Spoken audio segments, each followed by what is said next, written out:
There are 3 things you can do better to be more consistently successful on public land, and I'm going to lay those out right now. Number 1, your e-scouting is not good enough.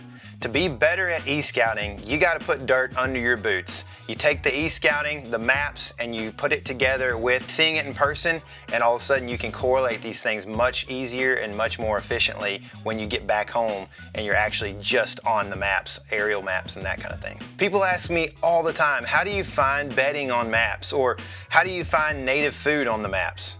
I go find it in person and I see what it looks like on the map, I mark it, and then once I get home, I can scour the map and find every habitat just like that and assume it's the same. You would be way surprised at how often those things correlate and how often you can find stuff, pin it on the map, and go back later and it looks just like that. We do it with persimmon trees and persimmon groves a lot. You can do it with certain types of warm season grass habitats and these different things, or lowland, wetland habitats. It'll show you how tall some of this stuff is if you've seen one wetland or one warm season grass pasture. Those things will correlate so well on the map in the same general areas. Another thing, I always leave my topo lines on, almost 100% of the time. It helps me to understand how big a draw is, or how many lines it takes to visually hide a deer from cars on the road, or how steep is that next hill and how many guys are going to want to go up that thing. There's a million different reasons to have topo lines on, including the way deer travel around the easiest topography. So I always keep those things on, and it helps me a ton whether I'm in the field or just on the maps at home. Lastly, you got to spend as much time on the maps as possible. It's just like anything. If you want to get better at it, you do it as often and as much as you can. You want to get better at shooting your bow, you go out in the yard and you shoot all summer. If you want to be a better football player in high school, you go out and practice all the time. You got to practice those particular things, and map scouting is no different. The more you do it, the more you see it, the more you correlate it in real life, in person, the better you'll be at it. Number 2, you're not creative enough. It's not an excuse, it's a fact. It's just like your biceps or your pecs. You can train your mind to be more creative. It takes intentionality though. Put the phone down, become more intentional, find time to practice being creative. You want to shoot more deer, you have to be willing to do what others won't do. And it's not just walking a mile and a half. We have these ideas that do more and be harder, and everybody out there is training and learning how to, be tough and this and that. But they don't want to put down the phone when they're sitting around on the couch in the evenings and think creatively. Or in the mornings, the first thing you do, get up and look on your phone. If that's what it is, it's not time spent being creative, and instead you're getting inputs consistently, and you cannot be creative and have an output if you're consistently just getting inputs. Your mind cannot do it all at the same time. So put the phone down, find time to stare at a wall or close your eyes and be creative. You got to practice letting your mind work a little bit. Once you're in that critical thinking mode, now you can hop on maps, you can block notifications, and you can focus hard on a property you like, find the trail that all the dudes walk in on, go a different direction from that point, find the destination, find the bed, think out of the box, then go scout it. You don't necessarily want to bomb in and hunt it without scouting it. There might be a reason that everybody goes the other way out of the parking lot, but at least you're practicing thinking creatively. So go see it in person. If it doesn't turn out to be something that you like, it doesn't have the sign that you want, you don't think that deer are bedding there or using some food source in the area, that's okay. It's the practice of creativity that matters. Now that you're going out to scout though, that same focus has to go with you. Don't just go to your pins and just get there. Be observant the whole way in. This is something I learned from KC.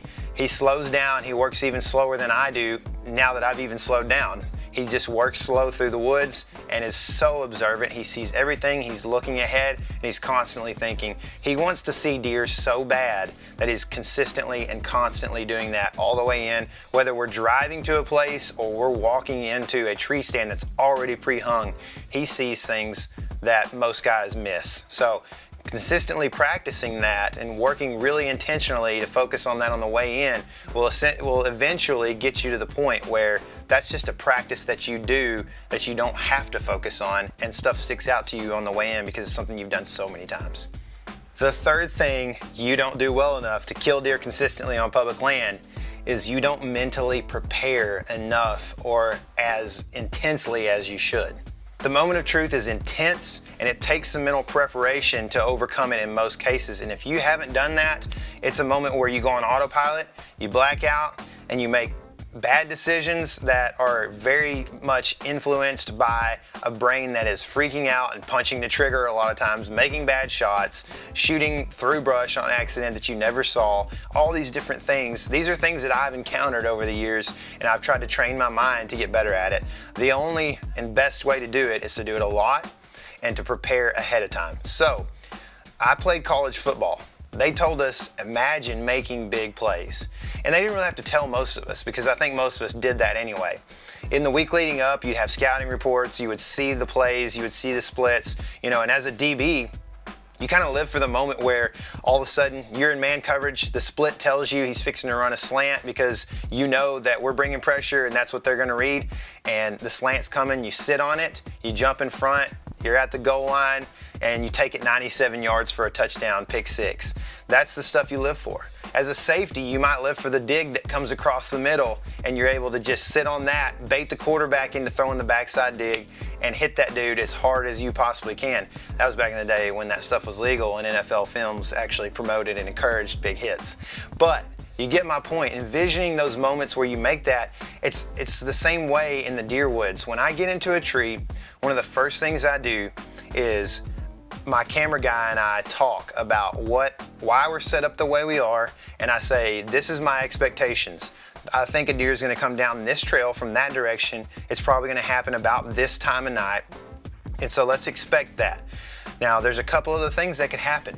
He could come from this direction. There's another trail over here at 30 that he could come down.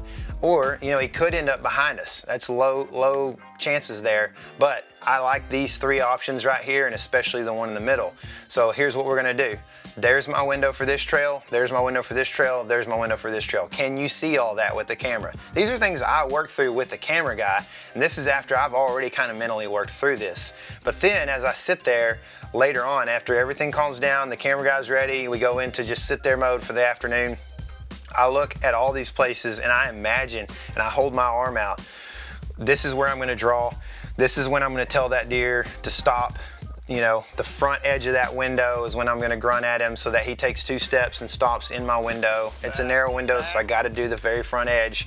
Things like that. You gotta talk to yourself about this stuff.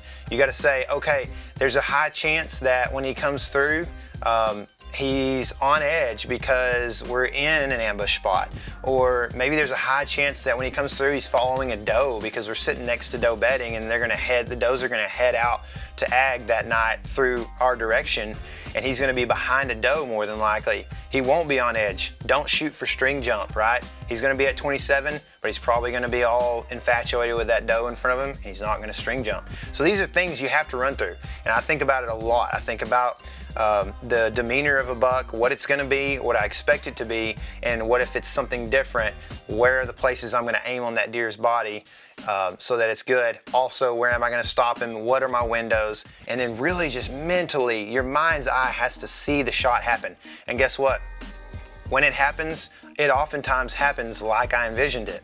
And so in that moment, I've been there. There's no surprise. I've been there. And not to say that it makes it less fun, but you're just ready to go and you make the shot, and then the celebration happens because the shot was made, instead of this moment of like unsurety where I don't know if I hit him in a good spot, I'm not sure, blah, blah, blah, blah, blah, because I wasn't ready for this or that. And now it kind of makes you have that pit in your stomach for a little while. So this, just having the ability to stay cool in the moment of truth and know what to think and how to act, I think that's key to the success on public land when you haven't ever been to this location, you haven't ever seen this tree, and you haven't ever seen these trails before, and you're set up in an awkward position potentially. There's so many things that are already a surprise. Let's take away some of the other surprises, keep cool, and make the best shot possible. I find this to be one of the most important things to my success all around, not just in deer hunting. So keep this thing in mind. These 3 things will help you be more successful on public land this year.